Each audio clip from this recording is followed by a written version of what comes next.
What's up, y'all? It's your boy Ron P. Appreciate y'all tuning back into the podcast. Today, I have a special guest with me, close friend of mine. Y'all give it up for Shaina.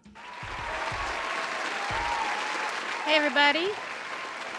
Yeah.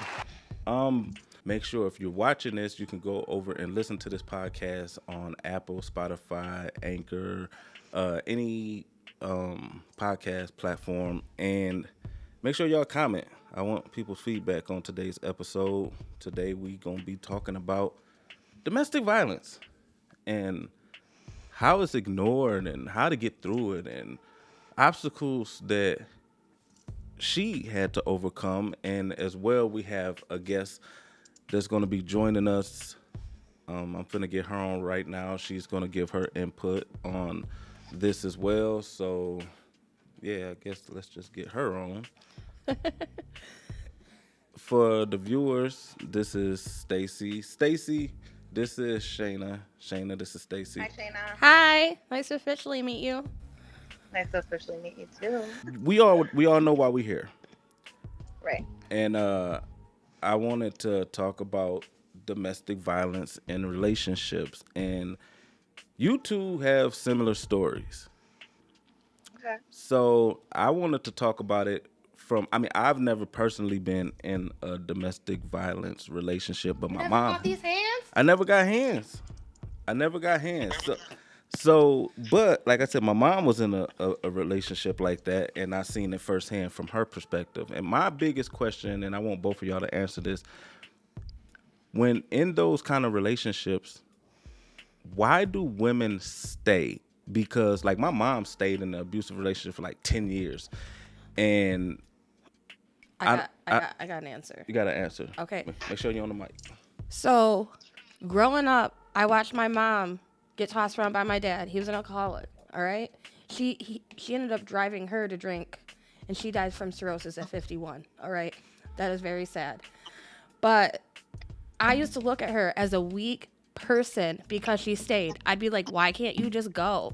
We would be better off. As a teenager, I seriously looked at her in a sign of disrespect and weakness. It wasn't until I went through that shit and knew how hard it was to get out of that shit before I was like, you're one of the strongest people I've ever met. It took me to go through it myself, have children in the mix, want to leave, not knowing if I could financially, not knowing if I would be able to handle it, but I still walked away when I was pregnant.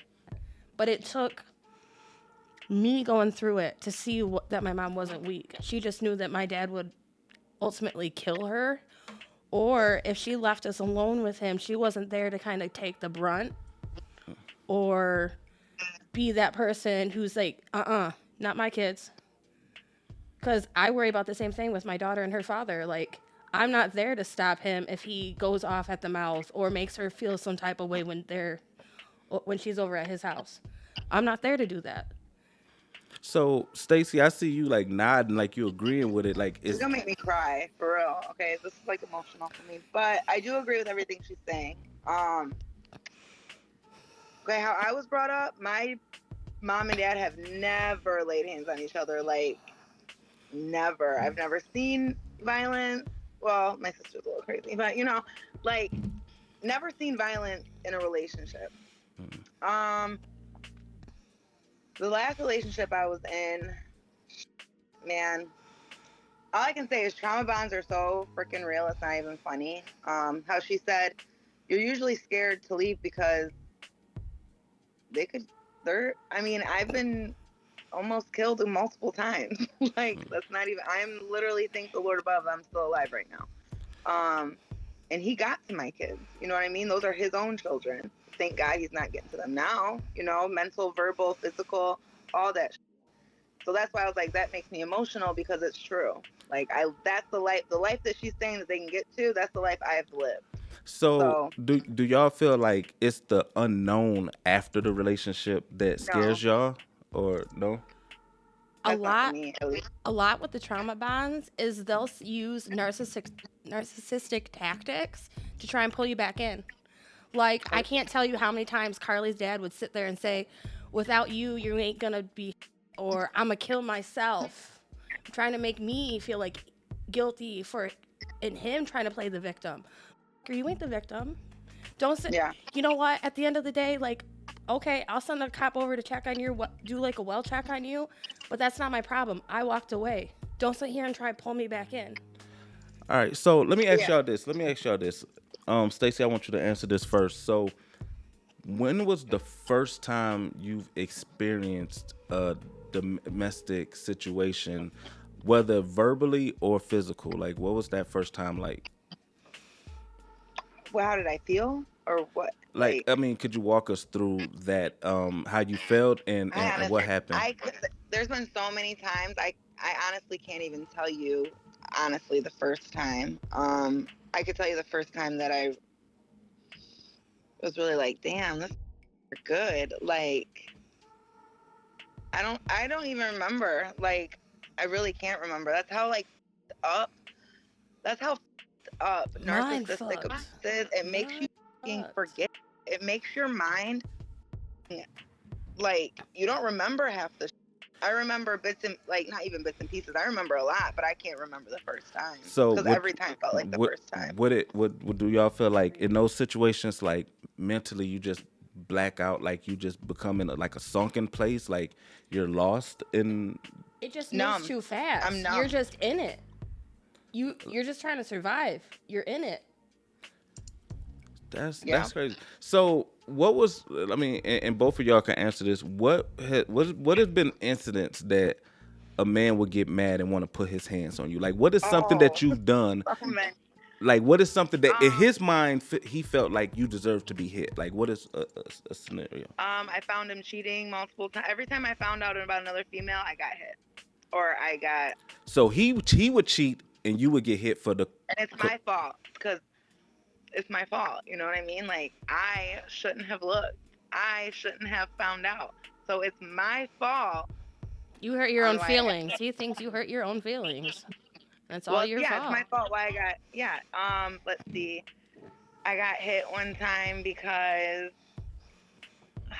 Man, there's so many reasons. I bought the wrong Christmas decorations. I got hit one time because I didn't tell my son no.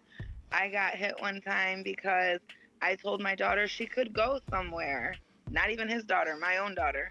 I'm not even gonna say hit. I'm gonna say punished because it's more than just getting hit. I don't even know. Because I picked up a shift at work. Just Shit. any. If I say good morning the wrong way, I mean, the day is done for. You know what I mean? It's like, ruined. or you went your situation was like that too.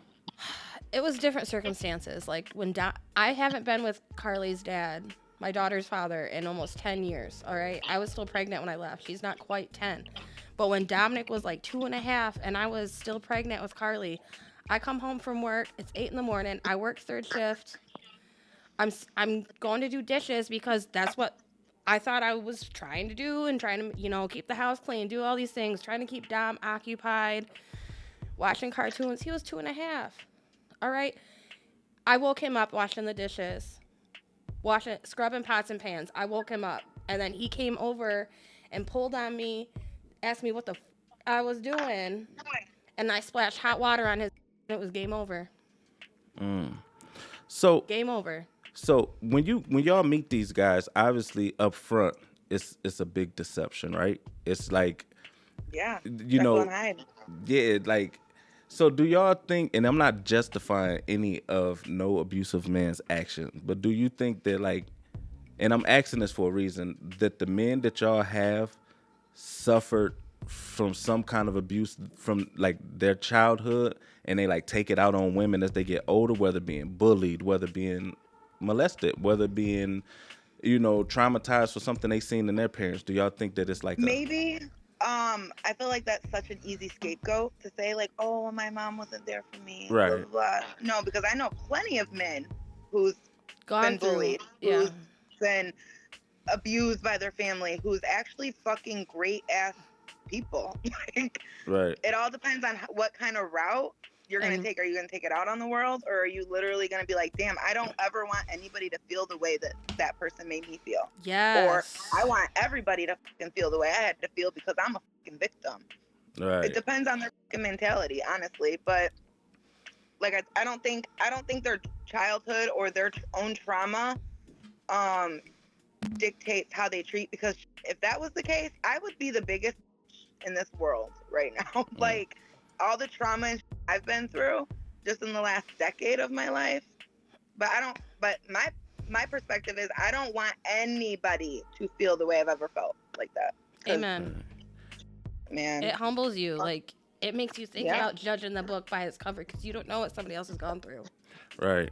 So, Shaina, like, after you got out of your situation, you had to, and I'm pretty sure, Stace, it's the same for you. After you get out of that situation, you kind of have to rebuild yourself, right? Like, kind of, learn more about yourself and try to build up this strength. Like, how do you do that? How do you get out of that relationship from being abused for so long and try to, I think it's more of having to unlearn a lot of things rather than having to learn things. Yeah. Because before I got into that relationship, you knew me, Ron. Like, I wouldn't say I thought I was like the shit, but I really didn't like think so badly of myself. I knew before I got in the relationship that I really was a good person and blah, blah, blah. But all that, the physical shit, all that, he tried to kill me, like, you know what I mean? Like, literally, and hit me. It's that verbal and that mental that literally takes a long time to get rid of. Like, to this day, I can look at myself in the mirror and I hear everything that he's ever said to me to bring me down. You know what I mean? Like, right. And it sucks. It fucking sucks. We go through a healing era, but there are still fucking triggers. Right. Like, I still, to this day, hate the word. I hate that fucking word. My dad used to use it to my mom. My ex used to say it to me, and it's a trigger word to me. Like, I fly off the handle, I hear that word. Like, there's certain situations where my daughter will come back from her dad's and she'll tell me that X, Y, and Z happened, and I'm just like, this, like, and you can't do nothing. You can't do nothing. So that, like, okay, so the mental abuse is worse than the physical abuse, because physically, you can heal up. You can, put a eye, what is it called? Concealer, all that stuff, like ice pack. Yeah, you could do all of that, but mentally, that's something that just like stains you, and it does. It don't ever go away.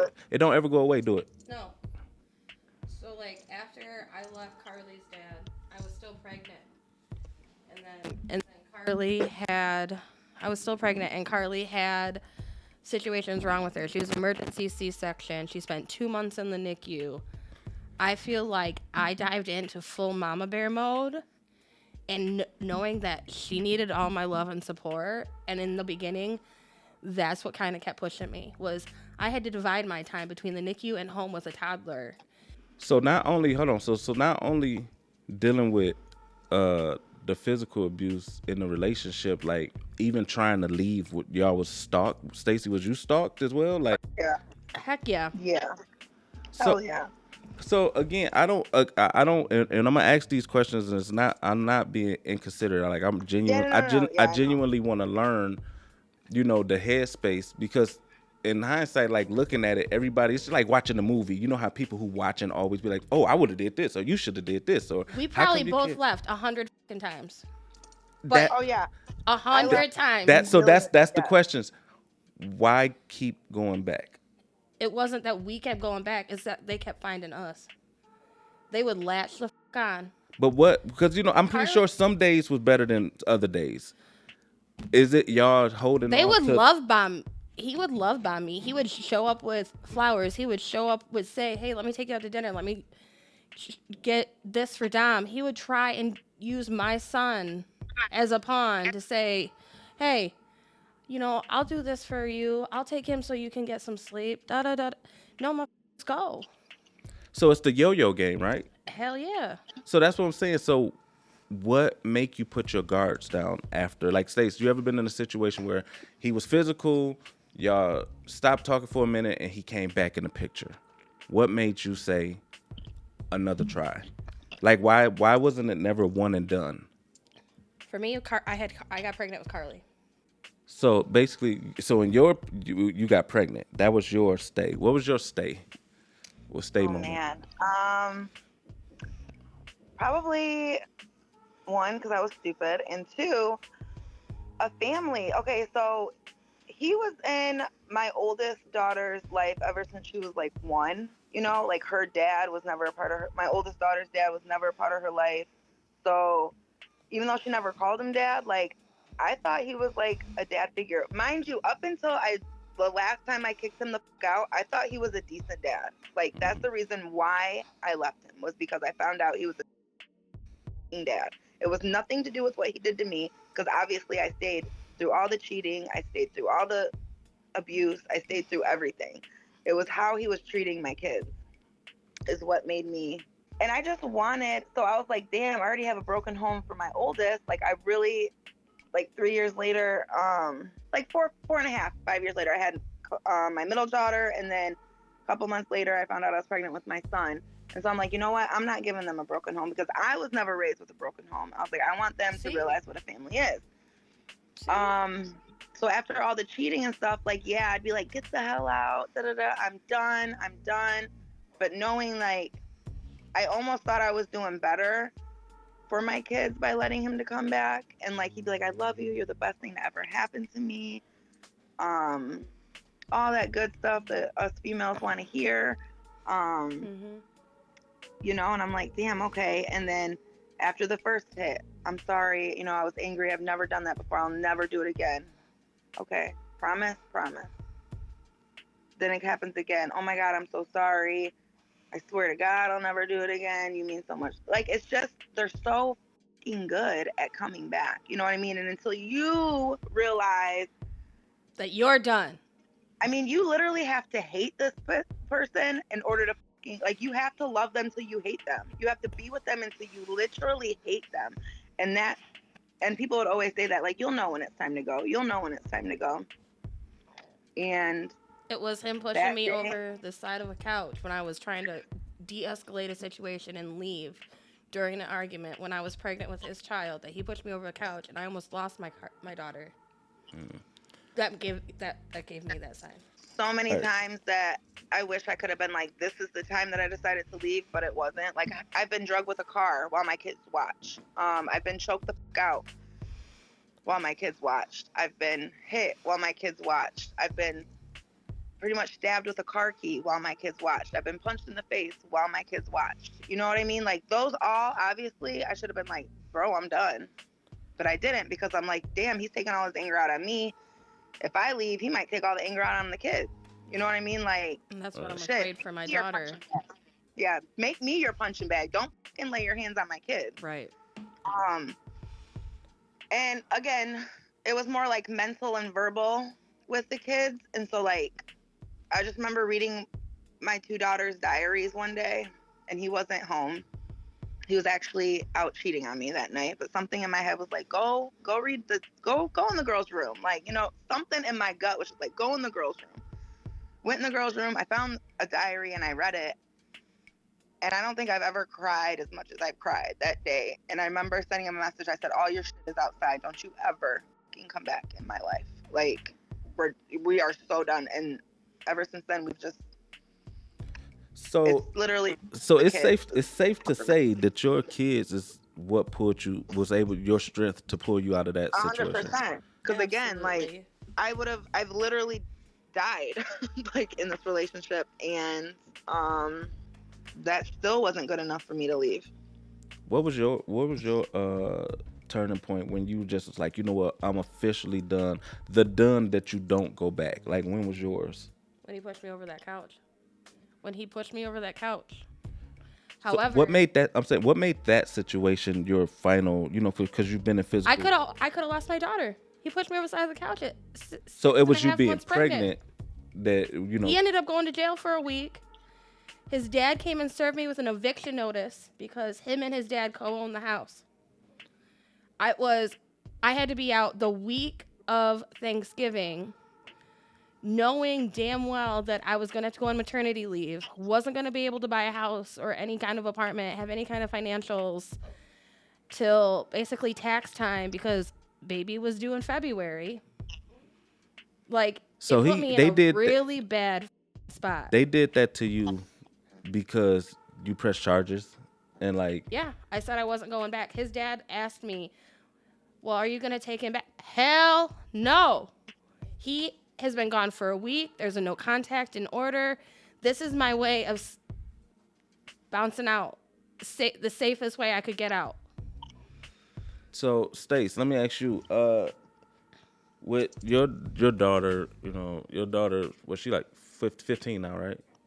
No, the oldest, she's 15. Do y'all have those conversations like about what, because she's old enough to remember and know, obviously they wrote in their books about it, so like, do y'all have those conversations like? No, she'll talk to me when she's ready. She knows that I know everything. I'm not gonna push her. That last relationship was really my relationship with my kids. I remember my oldest used to beg me to leave him. And I feel so shit as a mom that it's almost like I chose him. You know what I mean? And that was never my intentions, was to choose him over how they were feeling. But yeah, no, it's strained a lot. You're making me emotional. I'm sorry. No. It's emotional for me. Like, no. It's the thing. Like, I begged my mom to leave my dad. He went to fucking jail. He almost killed her. I called the cops and sent him to jail when I was 17.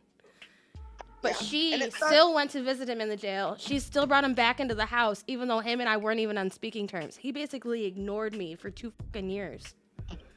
Living in the house. I used to feel like that because, like I said, my mom was in that kind of situation, and we would always be like, like, why are you with him? You could do better, or like, we're your kids. You should be listening to us, and then you get to the point where, like, well, at least for me, you have this resentment, like, towards your parent, like, all right, I know, so, but and I don't know how to fix that. You know what I mean? Like, I can tell there is a lot of resentment.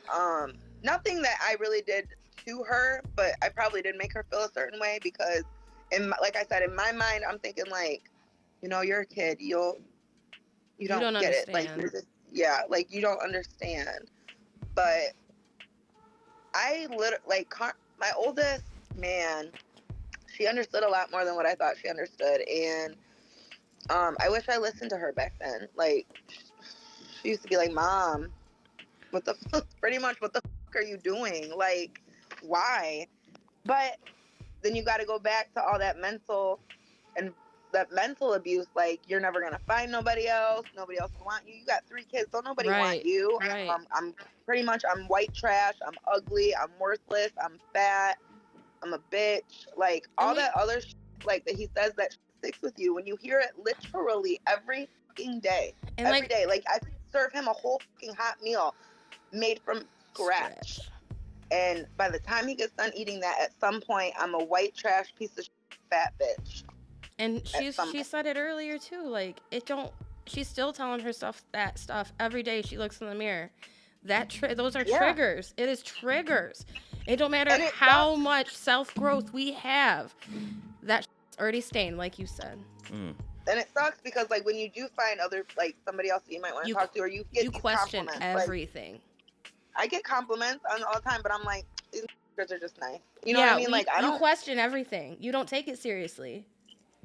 You can't take a seriously anymore. So it almost being in that kind of situation, and I'm just assuming because I've never been physically in that situation, but like, it almost make you build this wall that's like almost impossible to get through for the next guy. I wouldn't say it's impossible. Almost impossible. They have patience. I mean, they just have to have patience. They have to realize what we've been through. I mean, I'm pretty sure whatever the next guy is, they have their own trauma and whatever that we probably have to get through. Unless they're a narcissist and they don't believe in trauma. And so that's red flag number 1. The biggest red flag. The biggest red flag. But so now I'm guessing that like maybe y'all can identify with the red flags now So the first red flag I see, no matter who the fuck I'm talking to, yo, first red flag, I'm done. I cannot. What is I'm it? sorry. Like, what is the red flag?